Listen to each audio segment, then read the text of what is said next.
Bonjour, bonjour mesdames et messieurs de partout où vous nous suivez et encore bienvenue dans votre émission à la lumière de la parole, votre émission qui vous parle toujours des activités qui se passent au sein des églises et sur l'actualité. Aujourd'hui sur ces plateaux, nous avons accueilli un invité à qui je dis déjà bonjour. Bonjour madame. Comment allez-vous? Ouais, Dieu fait grâce. Pouvez-vous vous présenter s'il vous plaît? Ok, merci. Moi, je m'appelle Monsieur Jonas Vainqueur. Je suis enfant de Dieu, berger à l'église ACCT d'Igrawa, conférencier comme vous constatez, écrivain et puis prédicateur. Présentez-nous brièvement la conférence Confident. Ok, merci beaucoup. Premièrement, lorsqu'on parle de Confident, c'est un mot en site qui signifie conférence de fils dans sa maison. Dans cet atelier, c'est un atelier de formation qui consiste sur la parole de Dieu. Là-bas, on enseigne la parole de Dieu, que le fils qui sont dans l'œuvre de Dieu, qui épaulent leur père, qu'ils puissent demeurer dans la parole de Dieu, dans la doctrine, et qu'ils puissent être en bonne relation avec leur père spirituel. Et pourquoi avoir choisi le thème voir une nation dans un fils? Ce thème très riche et profond, il renferme vraiment beaucoup de révélations bibliques et des potentiels. Voir un fils, voir une nation plutôt dans un fils, dans ce thème très riche. Par là, je voulais dire, souvent, nous avons tendance, lorsqu'on parle d'une nation, d'un pays, de voir plusieurs personnes. Mais même des familles se constituent par une personne. Vous allez voir, Jacob était seul, mais à travers Jacob, toute une nation d'Israël est sortie. Par un fils est sorti plusieurs nations. Voir une nation dans un fils, cela signifie tout simplement, c'est à travers le fils que vous donnez, vous aurez une grande nation, un grand nombre de gens. Et qui nous enseigne en Genèse 49 sur la destinée d'un fils. Ok, Genèse 49 nous enseigne vraiment beaucoup de choses. Vous savez, j'aime bien ces versets, Genèse 49. Là, dans ces versets, dans l'origine, là, Jacob est en train de bénir ses enfants. Vous allez voir, le thème de ces versets, c'est la bénédiction prophétique de Jacob sur ses enfants. Par là, par les versets, Jacob bénissait ses enfants, ses 12 enfants. Chacun de Jacob prononçait des paroles de bénédiction. Par là, je voulais dire, c'est à travers ces versets que Jacob voyait dans chacun de ses fils des nations. Il est en train de dire, Judas, tu seras un jeune lion, Jacob est ceci et cela. À travers ces 12 enfants, à travers ces 12 bénédictions, dans ces versets, qu'on recouvre qu'une nation qui s'appelle Israël est sortie. Donc ces versets tellement riches parce qu'ils nous donnent les bases, je peux dire que les bases de notre thème, quoi. Et qu'est-ce qui est une nation selon la pensée biblique? Bon, selon la Bible, une nation, c'est un peuple. C'est un peuple ou une communauté, il y a une identité, une histoire et une destinée. Donc lorsque je parle d'une nation, c'est une famille, une communauté qui a une histoire et une identité, comme le peuple d'Israël. Si le peuple d'Israël c'est une nation, c'est parce que le peuple d'Israël a une histoire. Ils ont commencé de l'Égypte en captivité jusqu'à aller vers Canaan. Des souffrances, des parcours qu'ils ont parcourus, cela fait le peuple d'Israël une nation. Même, je peux dire même le Congo. Nous avons l'histoire, on était autrefois dépendants, captifs chez les Belges, et aujourd'hui, nous sommes indépendants. Tant besoin qui, par exemple, dans le Baninga, tant besoin qui indépendance, mais je vous arrête. Mais l'histoire là fait de nous une nation. C'est même avec ça. Donc, lorsqu'on parle dans cette confidence que voir une nation dans un fils, cela signifie que dans un fils, il y a l'histoire, il y a l'identité, il y a quelque chose qui peut sortir dans un fils, qui peut bouleverser aussi. Et quels sont les obstacles qui empêchent un jeune de devenir ce que Dieu a prévu pour lui? Merci beaucoup, Momo. Je voulais parler à tous les jeunes. Tant que jeune aussi, j'organise des conférences des jeunes. Je voulais parler à des jeunes, en savoir ce qui sont des obstacles qui empêchent les jeunes aujourd'hui d'avancer sur le manque de vision. Il y a plusieurs jeunes qui n'ont pas de vision. Or, sans vision, on ne peut pas avancer. Même dans les écoles, on nous parlait de la vie. Si tu as les yeux, tout ça, lorsque tu ne sais pas voir ton avenir, tu ne vas pas t'épanouir. Manque de vision, manque de discipline. Il y a des jeunes qui ont des visions, mais leurs visions n'ont pas de discipline. Bon, ça là, mais bah, la discipline, ils n'ont pas de courage. Les jeunes ne sont pas obéissants à leurs supérieurs. Les gens n'ont pas le discernement. Les jeunes ne sont pas enseignés ou ne sont pas formés spirituellement. Donc, il faut que les jeunes soient, aient la vision, soient formés, aient la discipline pour avancer. Voilà, je demanderai aux gens qui sont à la régie de pouvoir nous balancer l'image de la fiche des confidents. Comme ça, nous allons continuer tout juste après.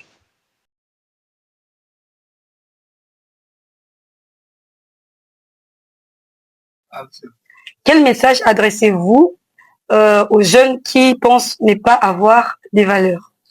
Vous savez, Maman Sévérine, la Bible dit dans le livre des 1 Timothée 4 et 12 que personne ne méprise ta jeunesse.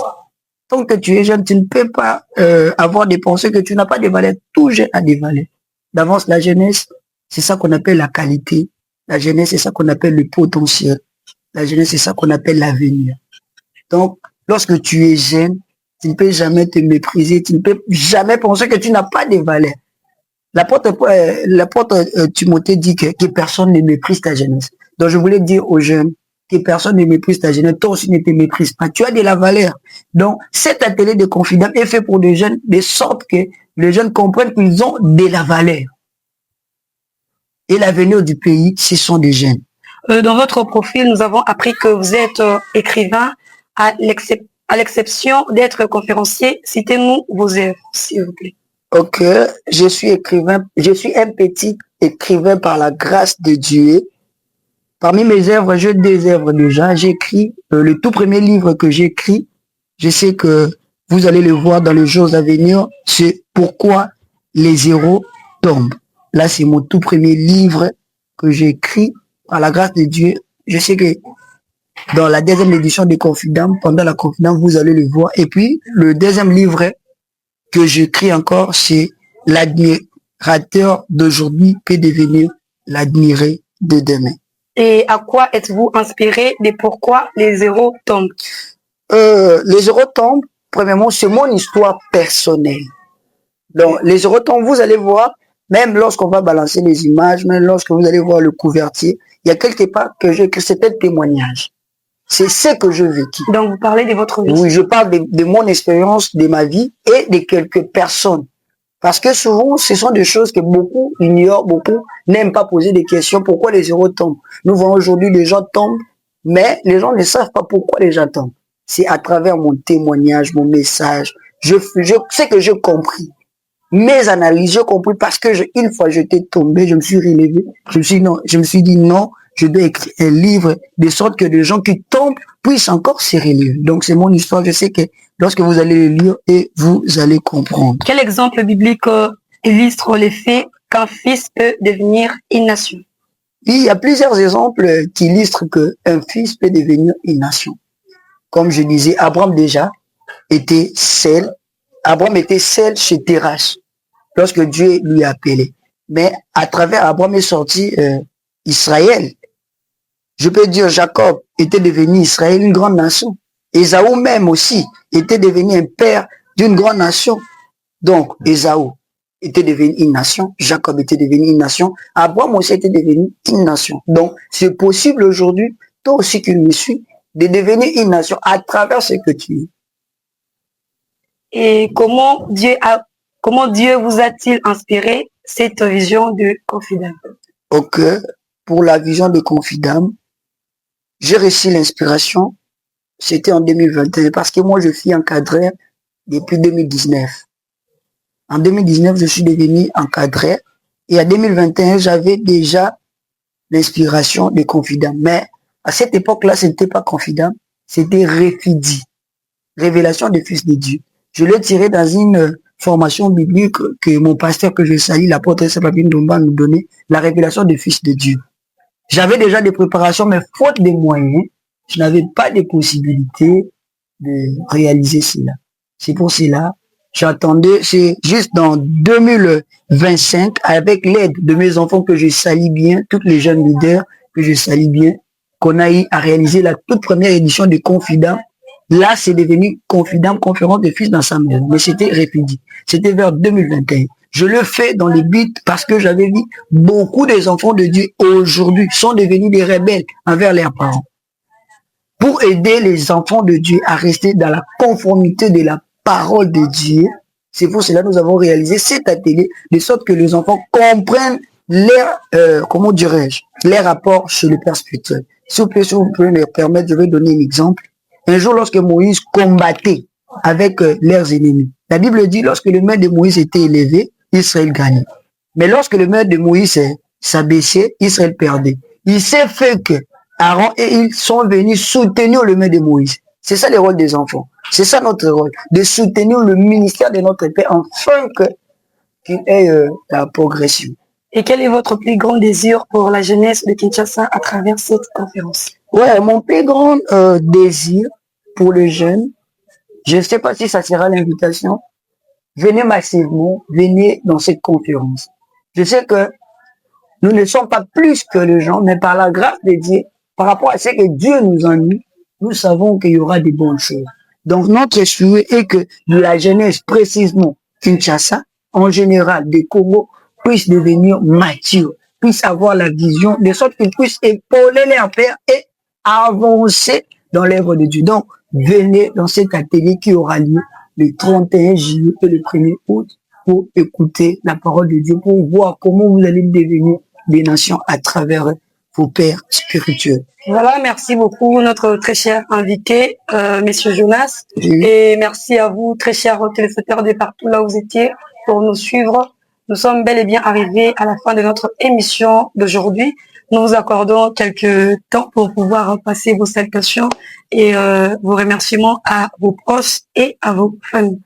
Je sais qu'il y a plusieurs personnes qui attendent les salutations, mais avant de passer les salutations, je voulais dire aux jeunes, s'il vous plaît, venez massivement, venez à la Confidam. Je sais que Dieu va vous bénir. Et c'est déjà pour quand? C'est pour le 31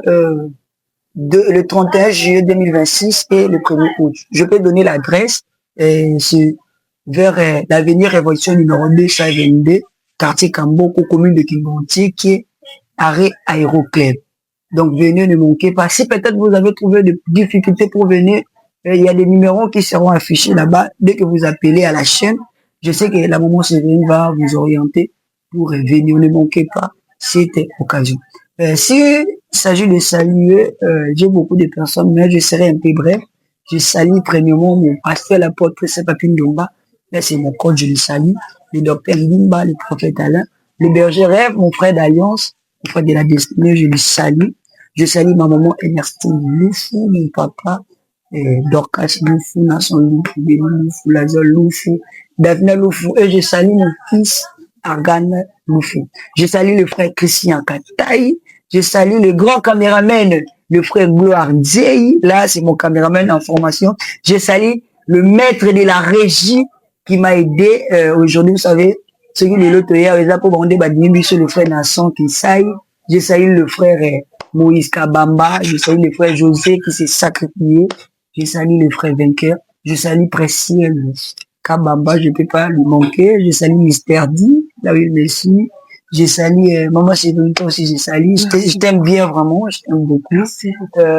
Je salue Maman Christelle Kataï, je vous salue, Papa Edo et Papa Dada plutôt, je vous salue toute la famille. Je salue la grande famille Assénier. Je vous salue tous énormément. Je vous aime beaucoup. Merci.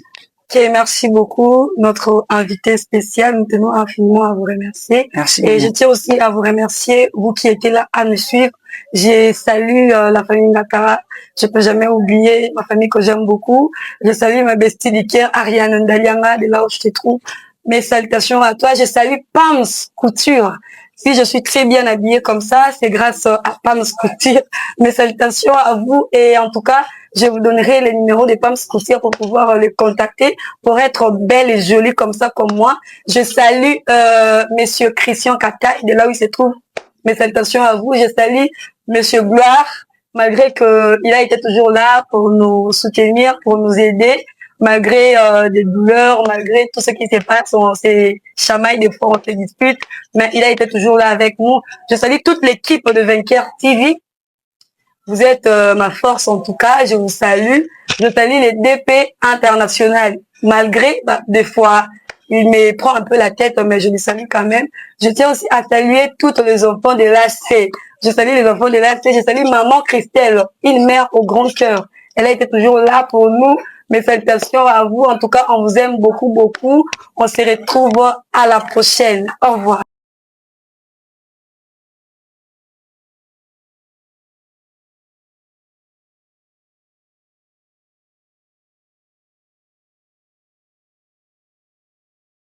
Yesu asepela